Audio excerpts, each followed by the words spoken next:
Bonjour et bienvenue dans cette nouvelle édition de votre journal poétique. Géopoétique pour commencer.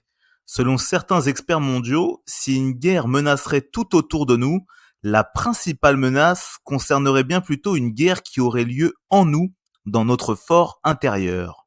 En effet, des soldats impitoyables tenteraient dans nos veines et dans nos cellules de semer la terreur, de tout dominer, de tout s'accaparer, et ce pour régner sans partage, alors que dans le même temps, de valeureux chevaliers tenteraient de leur faire obstacle pour protéger les innocents, notre innocence, et ainsi au quotidien protéger et servir. Qui remportera cette guerre? Réponse: au prochain sourire ou à la prochaine insulte. Nature maintenant, avec la réapparition du loup, cet animal mythique qu'on pensait disparu de nos contrées depuis maintenant des années.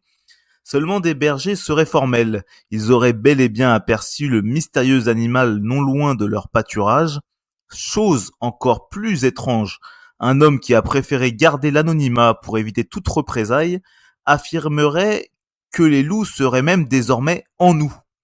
L'homme prétendrait que dans chaque humain qu'il croise, un loup rôderait, parfois un loup blanc, splendide, beau, distingué, élégant, parfois un loup noir, avide, vorace, insatiable et dangereusement impitoyable. Intrigué, notre reporter sur place en a bien sûr profité pour demander au vieil homme quel loup il arrivait à voir dans les profondeurs de son intimité. L'homme lui aurait mystérieusement rétorqué: à votre avis, quel loup nourrissez-vous le plus au quotidien? Un bien drôle de phénomène qui n'a apparemment pas délivré encore tous ses mystères. Sport pour terminer. Sport et loisirs. Et un record insolite qui va tenter d'être battu dans les prochains jours par un groupe de passionnés.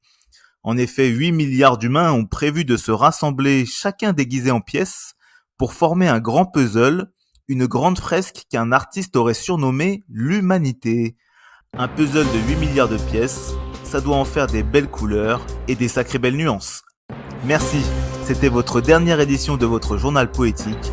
Et n'oubliez jamais, désolé, pardon, merci, je t'aime.